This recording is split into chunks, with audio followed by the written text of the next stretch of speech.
Sorry, Patrick, go ahead. Sorry. You spoke to a lot.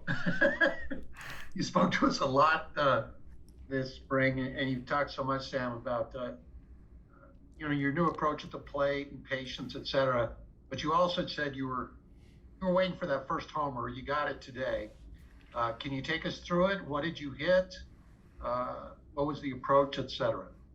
Yeah, so it was a curveball, 1-2 count, the runner on third, less than 2 outs. I was basically trying to just hit something on the barrel and get it elevated.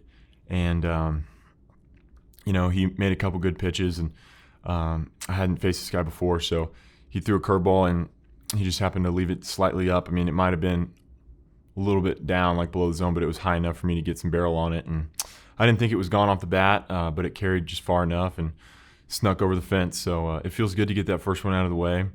And I think the key for me is to stay where I'm at and not let that one get to me, and start trying to hit more. Because they always come when you're not expecting them, when you're not trying to hit them. Hey, you mentioned to all of us before that your swing, as big and powerful as you are, 75% of your full swing, you hit the ball squarely. It's going to go out of the park. Is that the approach you took on this particular swing? Just barrel of the bat on the ball, follow through nicely, and let it take care of itself? Sure, yeah. I don't know if I could put a number on the percentage of the effort, but certainly wasn't 100% effort. 2 strikes, you kind of shorten up and you kind of look in a smaller zone. And, talking with Charlie a lot, he says this a lot, that, you don't realize it, but a lot of the damage you do as a hitter comes with 2 strikes, and that's because you simplify things and you don't try and hammer the ball, and you just try and look for the barrel and look for a pitch in your zone. And that's what happened right there. And, you hit it on the barrel, it's going to go, because the pitchers supply the power. And like you said, I'm big enough and strong enough to be able to, if I touch it, it can go if I hit it in the right spot of the bat. So I'm going to kind of just try and stay there and maybe take that approach into the rest of my bat, and not just with 2 strikes. Well, thank you, sir. Appreciate it. All righty, Bill Lansing, go ahead. Was it to play behind Josh Gray? How good was he today?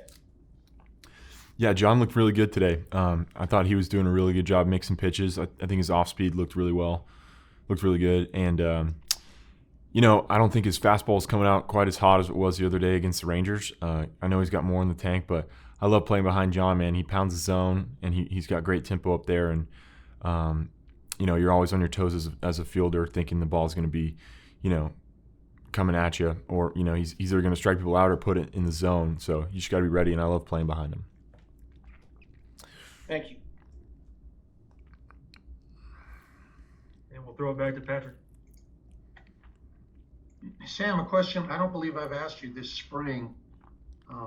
How would you assess the Rockies' outfield defense in the various aspects, with Tapp in left, you and Garrett in the center, you and Charlie in right, whoever else fills out the outfield? What do you think about the athleticism and the other aspects of this outfield defense for the Rockies? I think we are a really good defensive outfield. I think Tapia is a center fielder playing left. He can go get him with the best of them. He can make sick plays. He's got a great arm. You mentioned Hampson. He's a natural infielder, but he can go get him with the best of them as well in center, and he can play anywhere. And Charlie used to play center too. He's still a great outfielder, and he's going to go out there and make great plays and get great reads and be a great leader out there. So, I feel good about my defense too, and I just think that whoever's out there, I trust, and I think everybody in the ballpark on our team feels the same way. Experience that you have now, that Garrett has, Tapia, well, Charlie, of course, at Coors Field, making those adjustments, that's got to be a bonus with one more year under your belt, I would imagine. Absolutely. Yeah, the first time coming in, I know we've talked about it, it was a huge adjustment. It was tough, you don't realize it till you get there.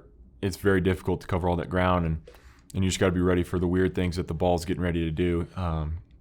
For some reason, it just kind of moves around in a different way. So, with, like you said, with another year under my belt, and for me and Hamp and Tap, obviously with a lot more time than me, I think we're all feeling good, and there's no more surprises at this point. We know what to expect, and we're going to be ready. I have just one more for you. I don't know how tight you and Brendan Rodgers are, but I know you've crossed paths at various levels. He's out for at least a month with the hammy. Did you get a chance to talk to him, say anything to him, or if not, what are your feelings about, him having to delay his season? He was playing so well. Yeah, me and B-Rod are very tight. We were roommates together in Grand Junction, and we've been real close all the way up. And it just it's really unfortunate because, like you said, he was raking, he was putting really good at bats together, and the ball is just jumping off his bat, and you just feel really bad for him because he takes care of his body like crazy. He does all the right things.